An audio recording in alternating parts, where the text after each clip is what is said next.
Hey everyone, and welcome to our walkthrough of our 4.8 Patrol. We've had this for a few years now, so I thought it was time to show everyone everything on it. First got this car because we wanted a car to test a few new things that we're making. We wanted to put together a car that was easy enough to live with every day. So it's my everyday car, drive in the city to and from work, as well as take it around the weekends to take on the hardest tracks in the high country or longer trips away. When we got it, it was 150,000 K on the clock.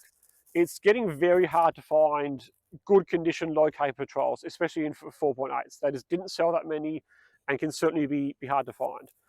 It was pretty much bulk stock as we got it. The only modification that's still on it now is the extractors. We did change pretty much everything else on the car. First and foremost, obviously, ute chopped from a wagon into an extra cab. Tin Man Fabrication over in East Keilor did all the sheet metal work.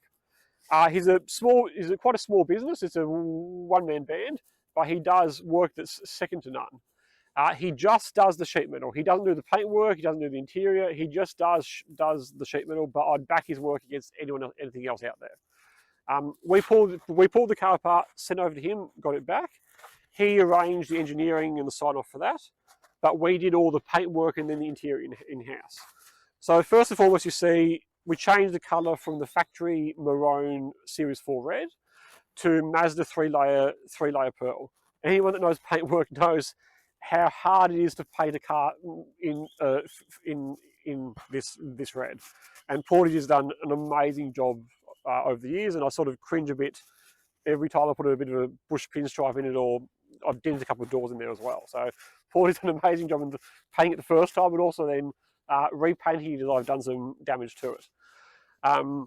Behind the back seats, we have just enough space for Sam, who you would have seen in some of the other videos.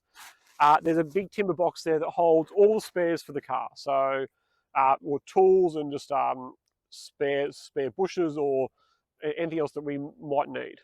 ARB compressor is also there that runs the air lockers, and certainly it's probably the most fun car I've owned in my life. Otherwise, starting at the back here with our tray. So most of the pictures you would have seen of this car over the years have actually been our traditional chassis mount service body that we've probably best known for. We've also used this car now to be testing our tray that we brought out back in February this year.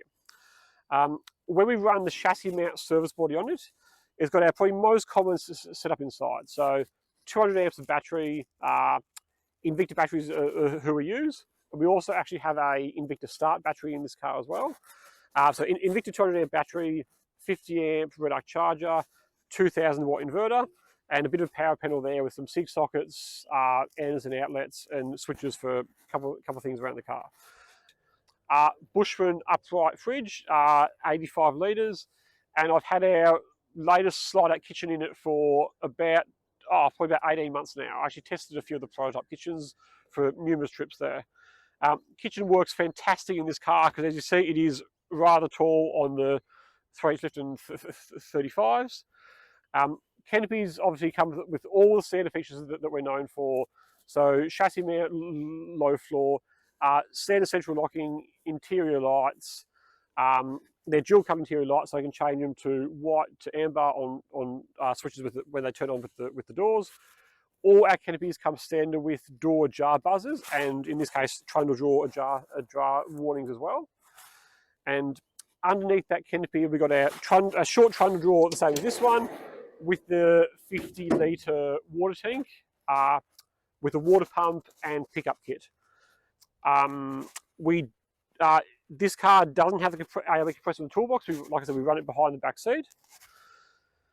Over the years on the roof, I've ran a few different setups. So you'll see pictures of different rooftop tents, different awnings, depending on the trip away. We've tried a few different options up there. But in the last 6 months, we've actually been testing our latest tray. So same as the canopy, it's colour-coded to the car. So it's more Mazda 3-layer Sol Red. Standard tray features are everything from a zinc-plated steel base. That base is the same mounting for our tray mounted canopies, So you can ultimately unbolt the headboard, the sides, and drop on whether it's a metre-long canopy, 1290 canopy, or 1550. This one's got obviously replicated floor, integrated tie-downs, recessed tie-downs across the car. This has our upgraded black chrome taillight option as well, and our integrated rear bar that we've been running for years on our service bodies. So all the options you see below the tray deck are the same features and finish that we've had on our chassis mount service bodies over the years. On the rest of the car, so there's been a lot of work done to the rest of the car as well. So I'll start from the front and work our way back, and hopefully I can cover everything. So first and foremost at the front, ARB bull bar, Ward high mount winch. The bar's been modified slightly to fit the high mount winch. It was Warren's latest model they brought out with the 6 horsepower motor, a couple of other small other things like the upgraded brake shaft in there as well. We've also trimmed the ARB bar slightly so we can run 37s on this car. We've only ever run a 35 so far, but it does have the clearance, a bit of trimming front and rear, the 37s will fit. Otherwise on the bull bar, GME radio, GPS repeater, and Solus lights.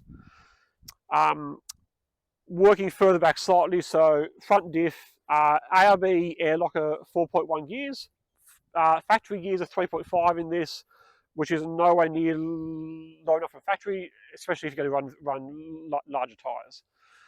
Front diff's got some mild reinforcing to it, so knuckle braces, pumpkin guard, and radius arm reinforcing. Just enough extra strength there, but not making it too heavy. Also run alloy tie rod and drag link in there, with PSR long arm radius arms at the front. That's a full replacement cross member. They're about 100mm longer than the factory arms, and changed to a traditional bush rather than the mushroom bushes on the factory arms. Suspension kit is ARB BP51s and 3-inch coils. BP51s are fantastic in the patrols, and I'd recommend them to anyone. Bump stops front and rear, also 80 series progressive style bump stops. They make a big difference as well.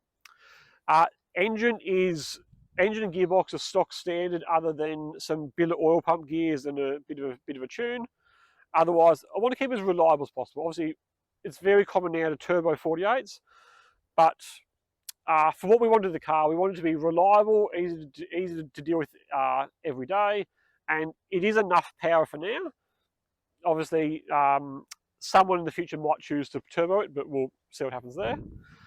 And working further back again, so ARB side rails, modified slightly to weld to the SCA Fabworks rock sliders. Those rock sliders held up really well, very impressed with those. Otherwise, they are factory patrol seats that have been retrimmed and refoamed by ProSeat up in Queensland. They install HSV GTS foams and covers on them, and they are comfortable as anything. And the good thing about them is they don't need engineering sign-off, because their factory seat frames is ultimately just a retrim and refoam, but you don't need engineering for that. Otherwise, standard Android head unit with a 7-inch screen, GME radio in the cabin. Otherwise, small thing there, it's actually got a Hilux FM radio and antenna welded onto the roof, and we've welded up the hole in the guard on the opposite side. Factory patrol antennas, if anyone's used them in the bush, tend to break quite easily, where the roof mount Hilux one is durable as anything. We've also got a Fats Fabrication 4-inch snorkel on the other side, with a Safari 4-inch Air Max ram head. And otherwise, I think I've covered off everything in the cabin. There's nothing I should have forgotten there. Oh, and a lithium Invicta Hybrid Max Start battery. Winch runs miles faster with it under the bonnet, and it's got a few different features, like if it goes flat, there's a jump start feature, and above all else, it saves a heap of weight. Working further back down the car, it's got Marks adapters, 24% transfer case gears. Patrol low range isn't super low to begin with, so a bit low is nice. I didn't want it to be to get their, they do offer lower range gears, but the downside of that is you can end up having to change in and out of low range as soon as there's an open section of track. And I do like with this, I can just put it in low range for a weekend away. It still can do 70 to 80k an hour down the roads between the hard tracks, and you're not having to stop, go in and out of low range the whole time.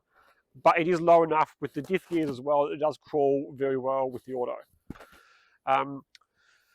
Otherwise, with the under the back diff, so same as the front, ARB BP51's 3-inch suspension. This has superior control arms and Superflex rear sway bar. Going back to the front is actually a GQ sway bar in the front, so slightly softer sway bar than the factory GU one in there.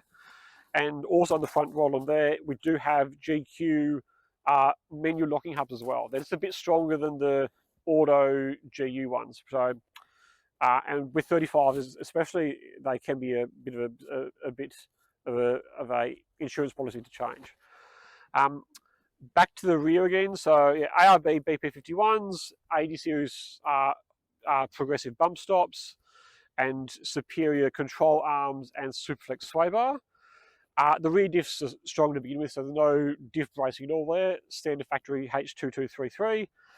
Part of the ute chop was also chassis reinforcing and some coil tower reinforcing as well.